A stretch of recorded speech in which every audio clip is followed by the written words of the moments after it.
just to let you know, I have no idea what I'm doing. One of my friends, Miss P, taught me how to sew one of these before. And I only know how to like stand on it for like a millisecond. But this is just an intro. So all good. Yeah, I want to talk about the New York City Ballet. It was like one of my dreams to watch it in person in New York at the Lincoln Center. The New York City Ballet, I believe, was started by George Balanchine and Lincoln Kirstein in like, I'm gonna look this up later, 19 something.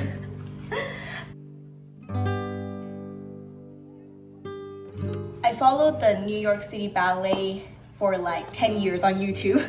I was like super tired of the gym in my 20s, and I looked up some adult ballet workshops. Like, I never taken ballet a day in my life, and then I found this little adult class, and then the instructor was suggesting that we follow this New York City Ballet YouTube channel, and from there I just absorbed a ton of content, just learning about different stages of being a ballet dancer. You start in the corps de ballet, which is like the structure, the skeleton of all those, like, think of those like marching troops like in the background. They're like the structure of the ballet. And then there are the soloists, who are like that middle level, who are not quite the principal ballerina in the center. And then there's the principals that are like the ones in the center playing the swan in Swan Lake and stuff. And like, just the lives of these ballerinas were the celebrities for me for like quite a long time. So finally seeing it at the Lincoln Center, just like the center of it all, was like amazing. And obviously you can't you can't vlog a ballet, it's illegal. So I will try to describe it to you in pictures, kind of like the way that like Degas did it with pastels.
Okay, so let's describe this ballet.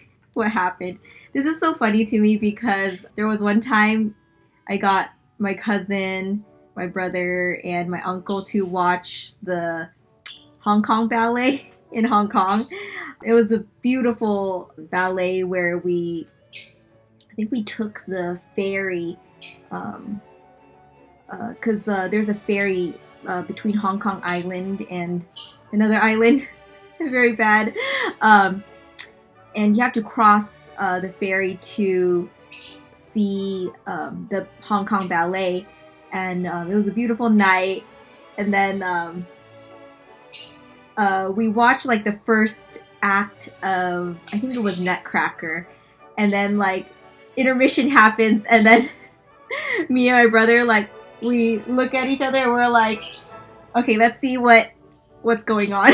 Like, we like open the playbill and we have to like read the synopsis of the Nutcracker, because there's just like, It's like someone on crack wrote it. It's like so like randomly complicated. I'm going to try to illustrate what happened in the ballet that I watched. So it starts with this snippet of this ballet called Pictures at an Exhibition. And in this ballet, it starts with these really abstract shapes in the backdrop. They're like circles. Let me read this. This is Pictures at an Exhibition was Alexei Romansky's fourth work for the company, using Modest Mussorgsky's famed piano score, Pictures at an Exhibition. The ballet includes lighting designed by Mark Stanley and projections of Wasily Kandinsky's color study squares with concentric circles. So, yeah, I tried to portray that here with these circles in the backdrop. So if you ever try the Notes app on your phone, it's actually an awesome, it has these like different types of tools down here, and you could choose your colors, and just like it's almost like sketching with your fingers. So it feels so good, you know, it's so tactile, and it creates these really nice brush strokes. But anyway, I love this ballet because it was like kind of watching a contemporary abstract painting like in movement, with this like these like geometric backgrounds, and also the way these male dancers carried the women. It was just beautiful. Like they carried them, but then it's almost like the women's legs, like one leg would be like up at an angle, like pointing skyward, like right here, and they almost look like rifles. Like but they all like form one shape, like pointing it in one direction. So that was so beautiful. And they were all wearing these like pastel short garments, like from like waist high, and the men matched their costumes as well, in like the same color, and they all have like a geometric circle in the back of their costume, kind of like, yeah, just like a moving abstract painting. There were different scenes of the same type of dancing. They were partnered up, but again, geometric shapes in the back. But I felt like when it was green, it was a different mood, versus when it was a different color, it was a different mood. So I remember I read one book where they said, Balanchine famously said like about his ballet Serenade, you Americans always try to put meaning into the story of a ballet. Why can't it just be the ballet, you know? So I always try to understand it without understanding it, if you know what I mean. And then I also remember my friend Miss P mentioned that ballet dancer would watch a ballet differently from like a layman. Like a ballet dancer would look at their feet because it's just seeing their technique and everything, but a layman would see the port-de-bras, like their hands and their acting like waist up, you know. So I always thought that was interesting, and I try to like, you know, look at their feet, but I'm just so attracted by everything, you know. Yeah, just like beautiful forms that were created by the shape of the partner, the guy holding the women, and just in really like acrobatic ways too, some of them. It wasn't in this ballet, but I've seen like men catch women just like leaping sideways, and like a guy could catch her, and it just all looks so smooth and effortless. So it was just super beautiful. Yeah, like a contemporary abstract moving painting. So yeah, and then there was also snippets of Swan Lake, and Swan Lake is about a prince.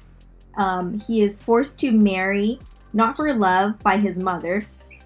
He goes into the close to the lake, like in the deep forest or something like that, hunting with like a crossbow with his buddies. So here I drew 3 dudes with their crossbows, and of course, like the prince can like twirl like amazing, and just the acrobatics of him spinning and doing all those jumps, like people applaud, you know. The story is he goes to this lake, and then he meets like a flock of swans, and they pictured it so beautifully in this ballet that I watched, because they actually made a set of like cardboard swans or something, like black cardboard swans that were gently panning in the backdrop. Like they were probably pretty huge, and they just kind of like moved like slowly across between the 2 huge curtains. So you think there's kind of like a lake, you know.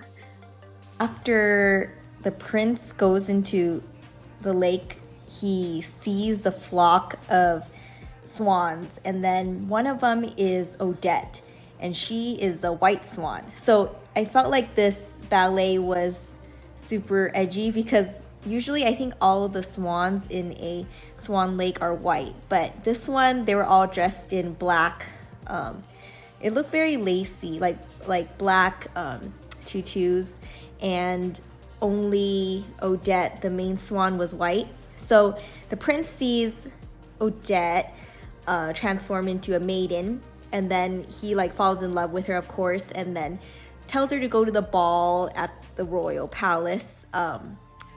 However, all the swans are under this sorcerer's curse.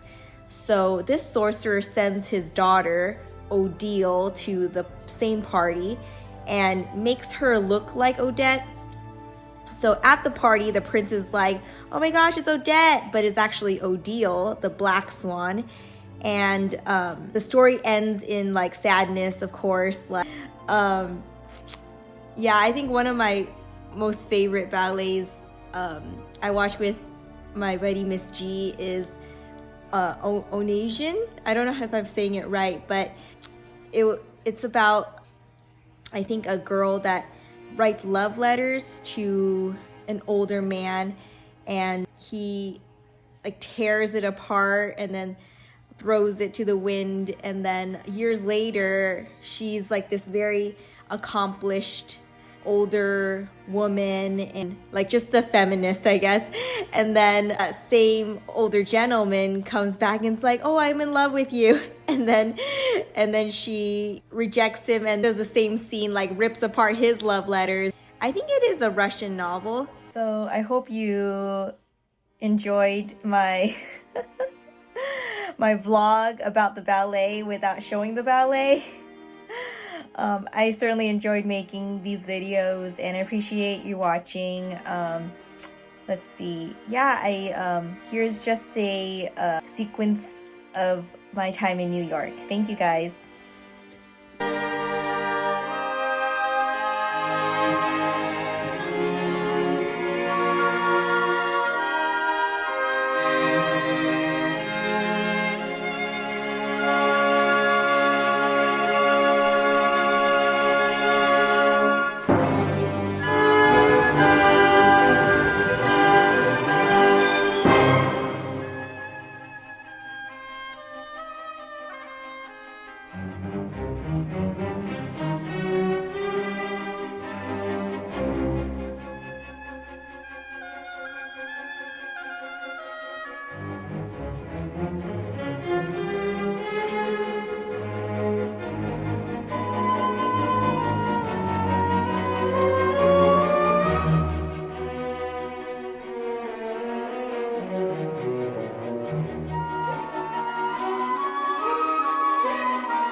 So I had no idea what I was standing in front of.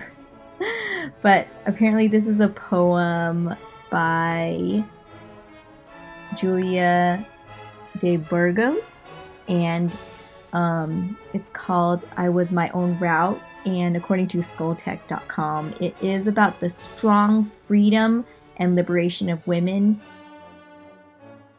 This poem shows a search for new paths that allow the women to define the exact way to follow the choice of their own route.